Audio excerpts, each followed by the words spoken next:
Bonjour, nous allons aujourd'hui parler dans Photoshop de la notion de vecteur et de forme vectorielle.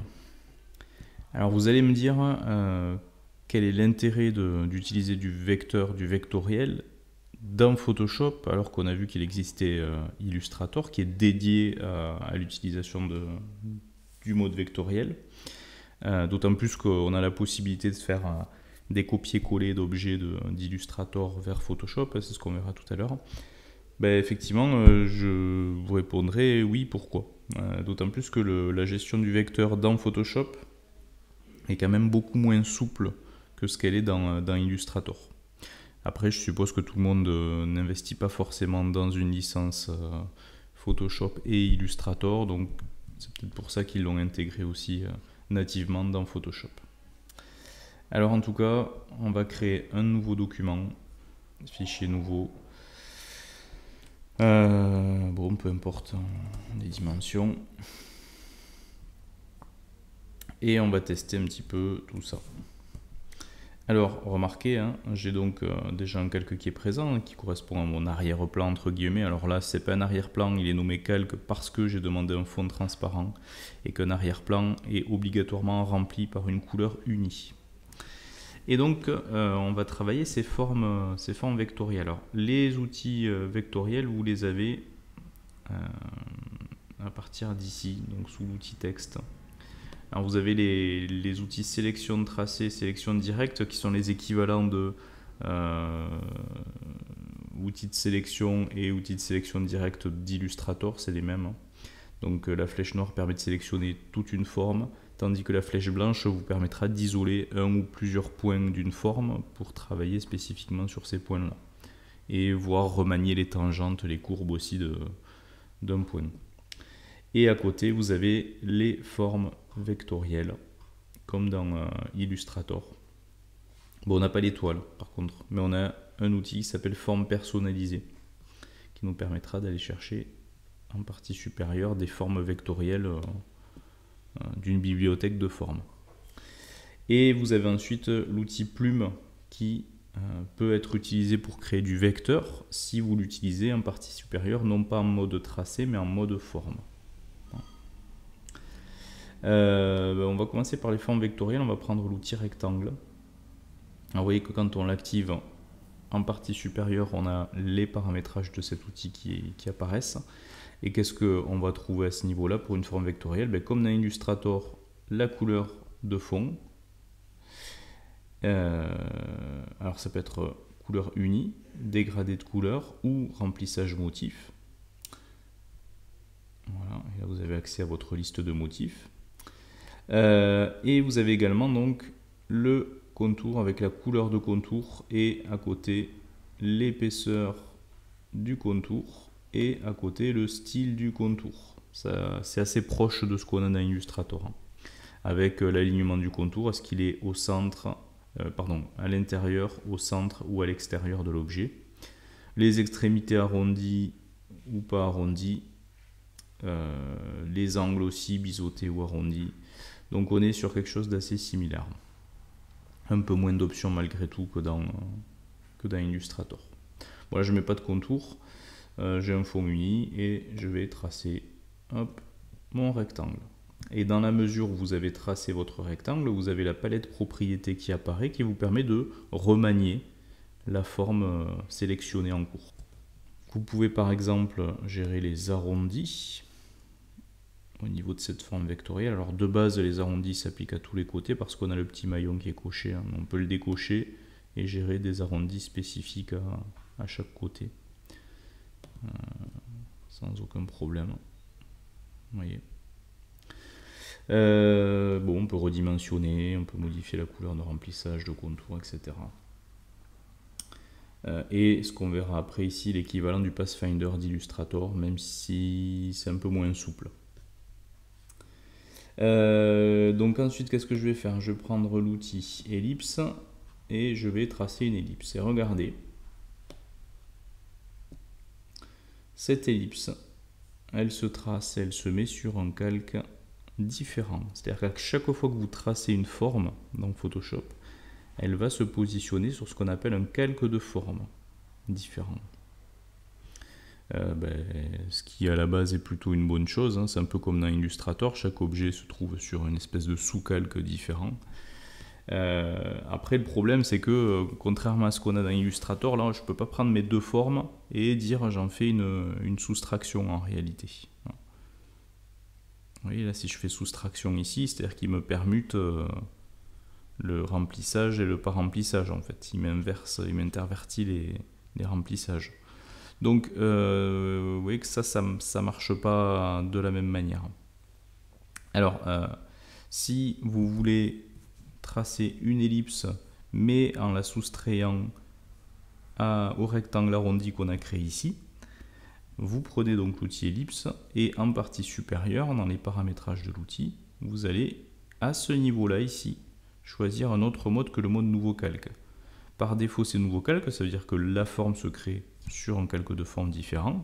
Mais vous voyez, on pourrait très bien dire, ben non, j'associe les formes, auquel cas le cercle se rajouterait au rectangle arrondi, donc sur le même calque. Et là, à ce moment-là, je pourrais le passer en mode soustraire, pour qu'il se soustrait à la forme déjà présente, ou intersection, ou exclusion. Là, ça marcherait. Vous voyez, c'est juste une histoire de comment on insère la forme à la base, et il faut qu'à la base, elle soit au moins en mode ajout. Alors, sachant que derrière, même si les deux formes sont sur le même calque, à l'aide de la flèche noire, vous pouvez toujours isoler un tracé de nôtre sur ce calque-là. Et d'ailleurs, le sélectionner pour potentiellement le supprimer d'ailleurs. Donc pareil, j'aurais très bien pu tracer cette ellipse non pas en mode associé mais en mode soustraire directement, auquel cas directement on aurait eu le mode soustraction sur cette ellipse, avec toujours la possibilité de sélectionner cette ellipse et de la déplacer en mode soustraction, hein, grâce à l'outil sélection de forme, sélection de tracé. Ou j'aurais pu cette ellipse la tracer en mode intersection, hop, ça conserve l'intersection entre les formes, ou la tracer en mode exclusion, donc ça c'est les bases du Pathfinder Illustrator. Voilà, donc juste penser à définir le mode avant de tracer l'objet. Alors la flèche blanche, comme son homologue dans Illustrator, va vous permettre de sélectionner un point donné du tracé pour déplacer ce point et modifier ce point. Par exemple, celui-ci de point, vous voyez qu'on a une poignée qui génère la courbe. On peut très bien augmenter la courbe en tirant sur la poignée et déplacer également le point potentiellement. Donc ça ne va pas vous changer trop si vous avez l'habitude d'Illustrator.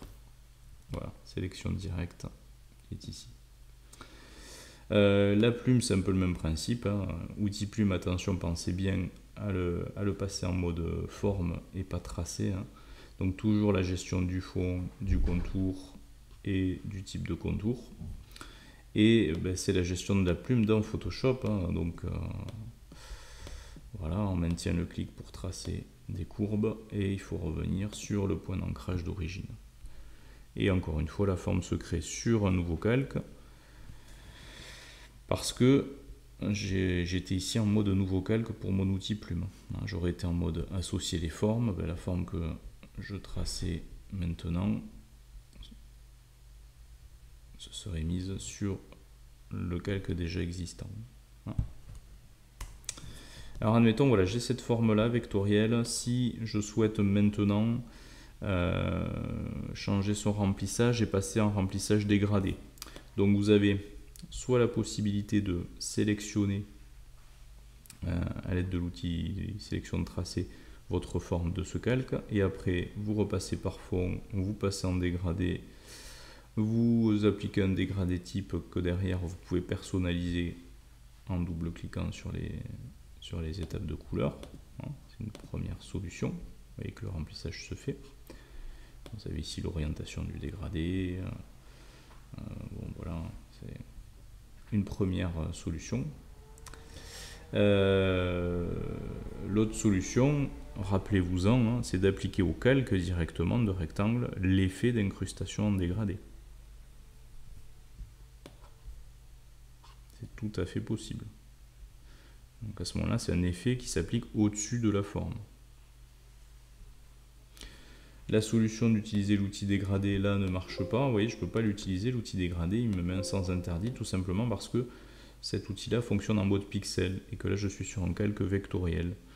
Donc à la limite, si je pixelise le calque par le biais d'un clic droit, que je fais une sélection de la forme en faisant un contrôle-clic sur la vignette, là je pourrais maintenant tracer mon dégradé en pixels dans cette sélection.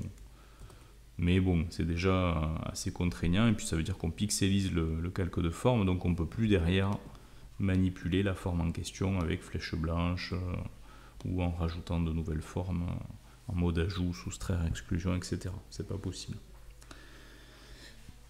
Donc voilà en tout cas les différentes formes primitives que vous avez. Je vous laisserai les essayer. Alors forme personnalisée qui permet en partie supérieure d'aller chercher des bibliothèques de formes. J'ai rajouté la bibliothèque ampoule. Bon, il n'y en a qu'une en l'occurrence.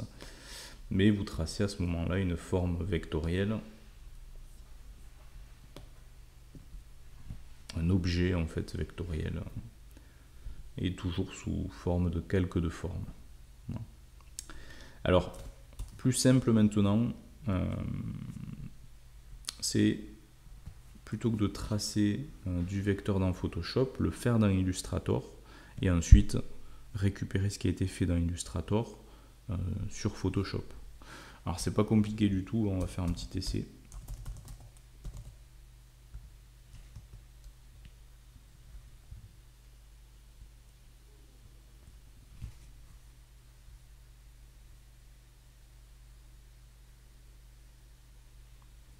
Donc un nouveau document obligatoirement.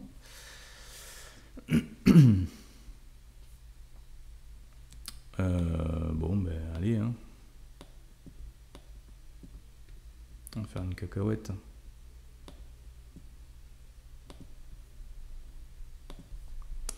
Vous voyez, on a une forme ici. Cette forme, on va lui donner une couleur de remplissage.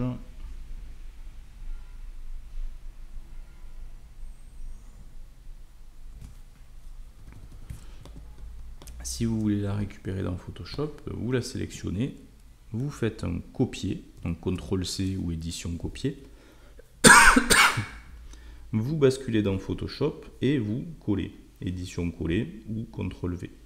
Et là, on vous propose en tant que quoi vous souhaitez coller cet objet. Alors si vous choisissez objet dynamique, alors ça arrive, donc là à ce stade vous pouvez redimensionner l'objet et valider en appuyant sur entrée. Hein. Ben, à ce moment, hop là, ça arrive.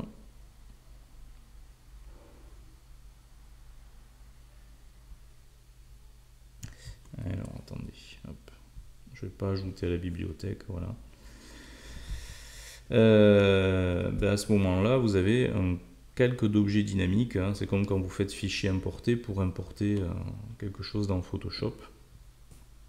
Donc pourquoi pas, mais ça veut dire que voilà, vous ne pouvez pas avec les outils flèche blanche et flèche noire faire une modification de cet objet, c'est pas possible. Le seul moyen de modifier l'objet, c'est de double-cliquer sur le calque objet dynamique pour qu'il vous réouvre cet objet dans le logiciel d'origine, c'est-à-dire Illustrator, pour que vous puissiez faire les modifs, ce qui n'est pas forcément un mal. L'autre possibilité quand vous collez, c'est de dire je colle en pixel, auquel cas ben, c'est pareil.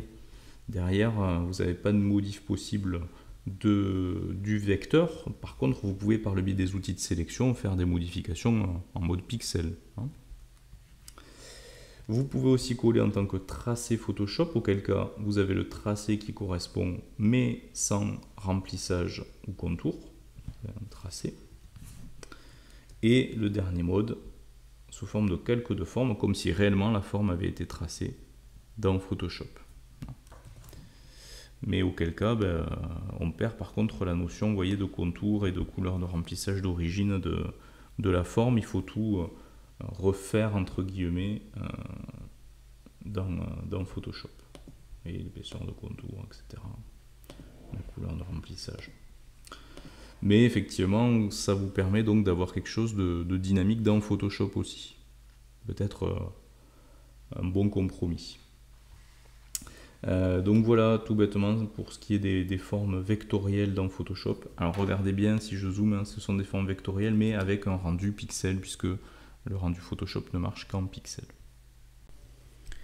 Voilà pour ce qui est de ce petit cours sur les formes vectorielles dans Photoshop, et on se retrouve très bientôt pour un nouveau cours.